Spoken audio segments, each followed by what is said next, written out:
Good morning, afternoon, or evening, wherever you are and whatever time you're watching.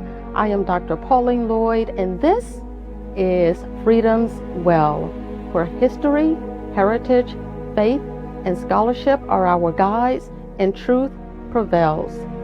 Today's podcast is sponsored by Sensibly Fragrances, a luxury fragrance and candle brand sponsored by my really good friend Tracy Bryant. Today we are here with Kelly Burgess of To Better Health, and I always want to say To Better Health and Nutrition, but it's just To Better Health.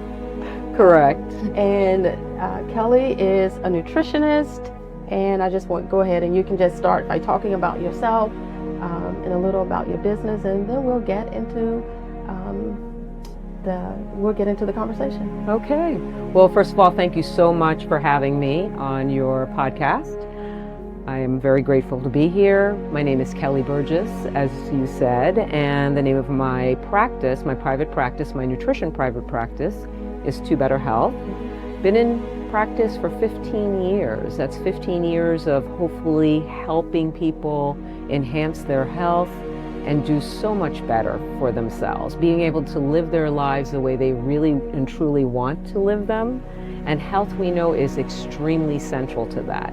And nutrition, we can never forget, because we have to eat, and we must eat every day. So Kelly, tell me why you started To Better Health. What was your catalyst? Well, first of all, nutrition is my extreme passion. I have been interested in nutrition since I was a preteen, reading food labels, trying to learn as much as I could about food and health. So this is really what drives me every day. And one of the things that I've seen throughout life is that, nutrition and health tend to fall to the background with all of us. And then what happens is our health deteriorates. We end up going to getting in trouble, going to the doctors to try to get a remedy, ending up in the hospital. And by the time we get to the hospital, we're very compromised. What drove me to open up To Better Health and to establish the practice was to get to folks even on the preventive side. Yeah. I know I'm helping folks who have already been pretty much plagued with a illness of some sort, or they just don't feel well. But I also feel it's important to understand the importance of food education and nutrition education so that we can stay well to hopefully avoid some of these diseases that plague many of us, and also not make them get any worse once we are sick. This is going to be kind of a loaded question because we have so much change going on. Yes. And I'm talking administratively, and we're not going to get a whole lot into politics, but when you think about what Kennedy is doing with our nutrition and our food, and I'm not going to say it's good or bad, I'm just going to say it is. Yeah. Right? Yeah. And this is where we are right now. Right. What are your feelings on that as a nutritionist? Well, here's the way I look at it. We don't know the details. That's first of all, and we're waiting for all of that to be, revealed to us. What I would hope is that the administration would be open to working with dietitians. We are the profession that knows the most. We are the experts when it comes to food and nutrition. And we would hope that the administration would be open to including us in whatever guidelines or policies that they are going to put into place so that all of us benefit. Yeah. And so when you think about that relationship, and we'll come back to relationship and impact, I want to talk about, and this is going to be a shift, about how you and I met and why we have decided collectively that our partnership is a good partnership. Yes, and actually we met because we actually met at an event where we shared in the common cause. Yeah. And it's all about making sure that everybody has a seat at the table when it comes to health. And what was that event? It was at the National Coalition of 100 Black That's Women. right. Yeah. Yeah. It was a fitness event It out was in the park. a health and fitness event. Yeah. And because we were all there trying to do better for ourselves and better for our communities, I think that that was one of the common reasons why we ended up talking and then also getting involved to try to work towards that goal. And then after that, it was just something about our conversation and your commitment to food as a medicine, as nourishment and a medicine. And then you presented at my Ethics and Equity Conference earlier this year. Yes, which was a great conference. It was we had nutrition. We had you as a nutritionist. We had an ethicist there. We had an economist there. We had like the best and brightest industry leaders in New Jersey. It was a really nice conference, and we've been inseparable. Every time I host an event, nutrition is always a point. Absolutely. And you're always there. Yeah. Well, I'm committed. I'm totally committed to the cause of nutrition, and we see its impact on a day-to-day basis. We cannot deny the impact of nutrition or the importance that it plays in our lives. It is so central. And that is something that we can hopefully have some power over. Sometimes we don't. Yeah. Because it depends on the communities in which we live or where we're from and the level of education that we have and the access that we have to very healthy food. But whatever the circumstances, my belief is to work within whatever that patient or client has access to and make it the best of what it could be, so that they can improve their outcomes. Now, that was a loaded response. It was. Because you covered so many things. And so we talked about food as a preventative measure.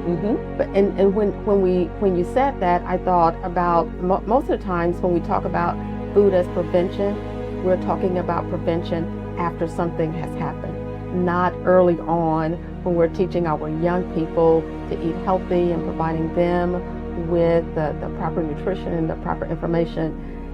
And I know for Islay Walden, I say if your programming as a nonprofit or as an enterprise is not impacting the next generation, then your vision and your mission is going to die with you. That's true.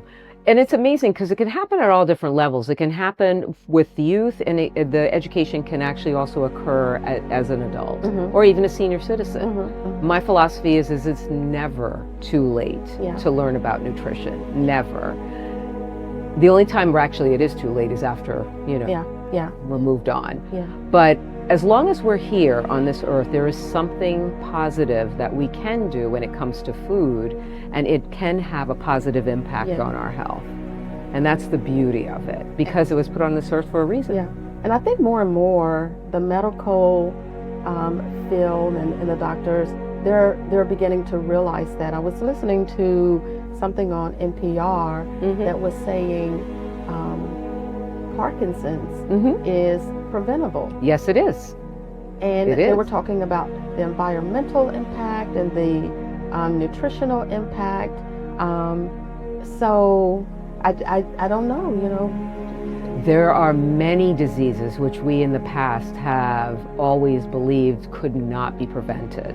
We felt that it was always genetic related, and genetics does play a part.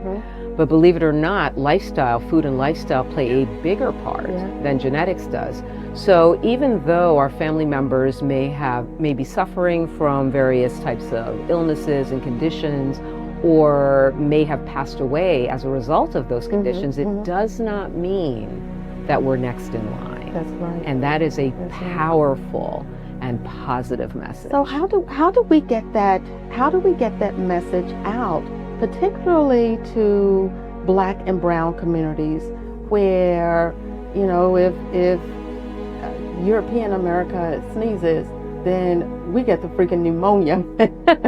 We get double pneumonia. Then how can we get that message out about how we indigenously ate. You know, before we came to the colonies, we were eating very close to the earth, right? Yes. And we were eating things from the sea, and dairy was not a big part of our diet. That's true. The sweets, and so I love sweets. That's going to be a hard one for me. And so our diets were so different. And then we came, and history happened, which completely changed our diets, but it didn't change our DNA. No, it and didn't. So we continue to consume and eat a diet that is detrimental to our health. How can we change that narrative and get the information out? Because we can't depend on the medical field to do it, because that would be cutting into the profit margins. But what can we do as leaders, and what can we do as people who are preparing food, and what kind of information? Part of that education happens when people come and they make an appointment with me. And that's part of the education that I provide as my nutrition counseling. So that's number one, is to find, if not working with someone like, working with me in particular, is to find a dietitian who understands us culturally. That's number one. Access to health insurance would be number two, because a lot of these services are covered by health insurance. And so if a person has it, then they can get the education. If they don't, there are other people within the communities going out to the community and providing education. So in some sort of an education forum also is another way. Let's talk about that insurance piece for a minute. Yes. And again, I keep saying that I don't do politics, but I mean, anytime you open your mouth and you have an opinion, that's politics. I'm fortunate in that I can get my nutritional counseling and everything through the VA. Other people have employment that provides health care, and they can use that health care. Some people can even afford to pay for it on their own. But what about the people who may be impacted if Medicaid and Medicare are cut? That's a big problem, because those folks tend not to be able to afford out of pocket. Yeah. And then what we'll see is a huge negative impact on their health, because they won't have the tools. So if they have the ability to afford it, actually I do have an app that I developed, which does educate about food and really looks very closely at the ingredients. But the only other way is through education programs that hopefully are affordable enough for those individuals to participate in. And then getting those folks either through some sort of technology to participate in that education piece, or physically going to their communities. And there's so many communities, it's hard to get to every place at once. And so that would be the And that's why I love having you at all of my events, because whether we are talking to young people, whether we're talking to adults, whether we're talking to an interfaith community, it doesn't matter who we're talking to. We are pretty much all consuming the same kind of food. I mean, whether it's good food that's healthy for your body, or whether it's food that's readily accessible, and what we call food deserts. And I don't think we have any food deserts, because you can go any place and get food. You may not have access to nutritional and healthy food, and food that's going to really nourish the body. And so we're not going to use food desert. We're going to talk about access to the proper food. And that's why I love having you at all of my events.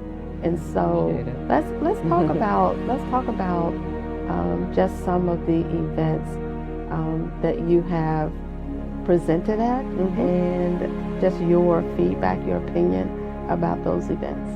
The events have been great. I think any event where education is dispersed or available is a successful event, because at least it shows that the commitment to trying to get to the community. I think the basic thing is just getting people people getting the opportunity to come and participate. That is really the biggest thing. And one thing about something like a podcast is that you can reach many people all at once. That's right. So it's a very effective tool for reaching so many different people.